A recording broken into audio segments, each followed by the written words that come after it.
मित्रों, मैं doctor TP Tripathi, vastu एवं ज्योतिष आचार्य, मछली शहर, जौनपुर, यूपी, इंडिया।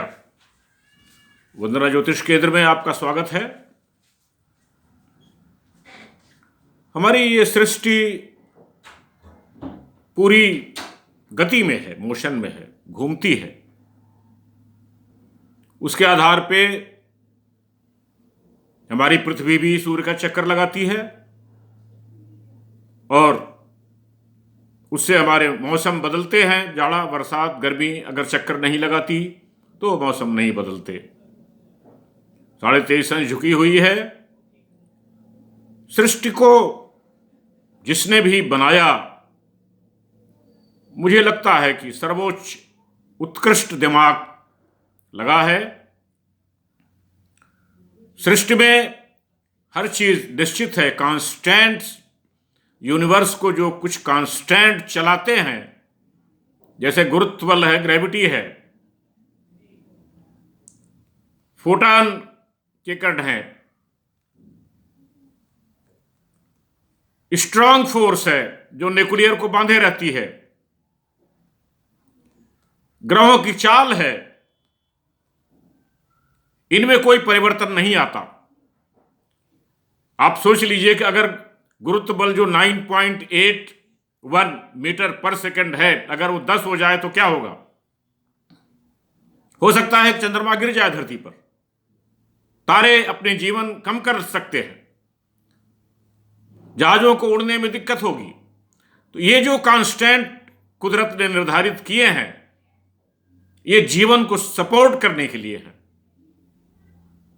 इसी तरह से जो स्ट्रांग फोर्स है, जो एटम्स को बांधे रहती है, अगर उसमें थोड़ी सी भी कमी हो जाए तो एटम सब तितर बितर हो जाएंगे। कोई नेगेटिव चार्ज हो जाएगा, कोई पॉजिटिव चार्ज हो जाएगा। ये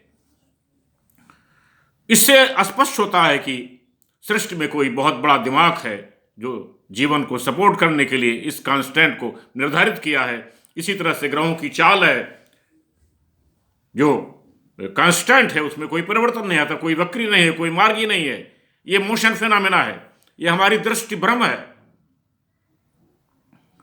उसी क्रम में मकर संक्रांति आ रही है।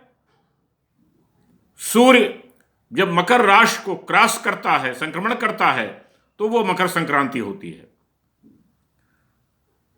आप जानते हैं कि धरती एक साल में 365 दिन में सूर्य का चक्कर लगाती है, लेकिन इस बार मकर संक्रांति 15 जनवरी को होगी,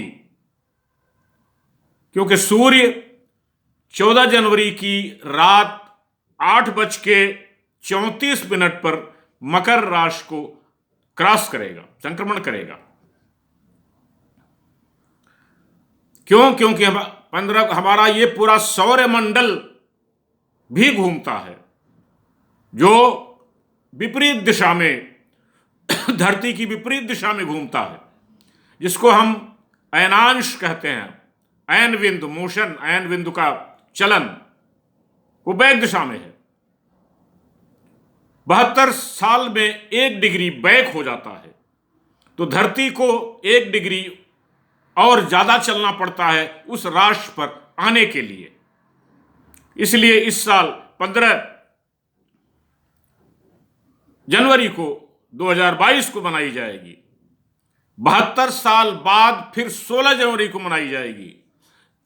फिर 72 साल बाद 17 जनवरी को मनाई जाएगी।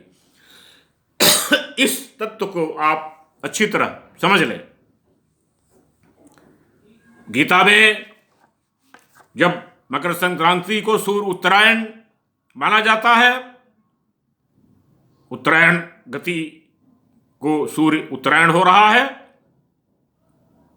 गीता में भगवान कृष्ण ने कहा है, अग्नि ज्योतिर्विरह शुक्ल खड्मासा तन्न प्रभात गच्छन्ति ब्रह्म ब्रह्म विहि जन।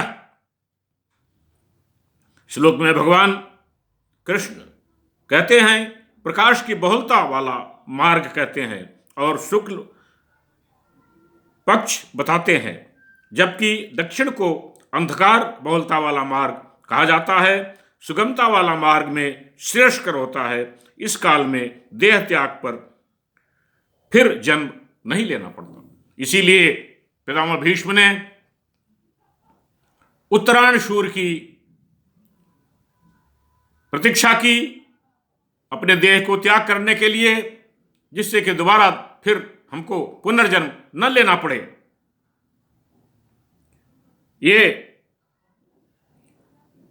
चूंकि 14 जनवरी को रात के 8:34 पर सूर्य संक्रमण कर रहा है, इसलिए 15 जनवरी को पूरा दिन पुण्यकाल है। आप नदियों में स्नान करें, दान दक्षिणा करें, गरीबों को दान दें जितना संभव हो। यह आपके लिए बहुत ही पुण्यदायक होगा, बहुत ही फलदायी बताया गया है। सूर्य का उत्तरायण होना, सूर्य राजा भी है, राजा आपको अपनी तरफ आ रहा है, उत्तर की तरफ आ रहा है। तो इसका लाभ उठाएं, नदियां जहां हों वहां स्नान करें, दान दक्षिणा दें, तिल का दान करें, तो ये आपके लिए बहुत ही फायदेमंद है। कपड़ों का दान करें गरीबों को, आपके लिए बहुत ही पुण्यदायी होगा, फलदायी होगा, बहुत शुभ माना गया है। ये भगवान कृष्ण ने गीता में इस बात को स्पष्ट किया। ये पोस्ट मेरा आप अपने मित्रों को दें, सहपाठियों को दें, दोस्तों को दें, रिश्तेदारों को दें, उनको भी इसकी जानकारी मिले, इसका लाभ उनको उठाए, आपको पुण्य मिले। मेरा यही लक्ष्य है। मेरा नंबर है 9451033559। आप इस नंबर पर रिंग कर सकते हैं, पूछ सकते हैं, आपकी समस्या क्या हल होगा। तब तक के लिए नमस्कार।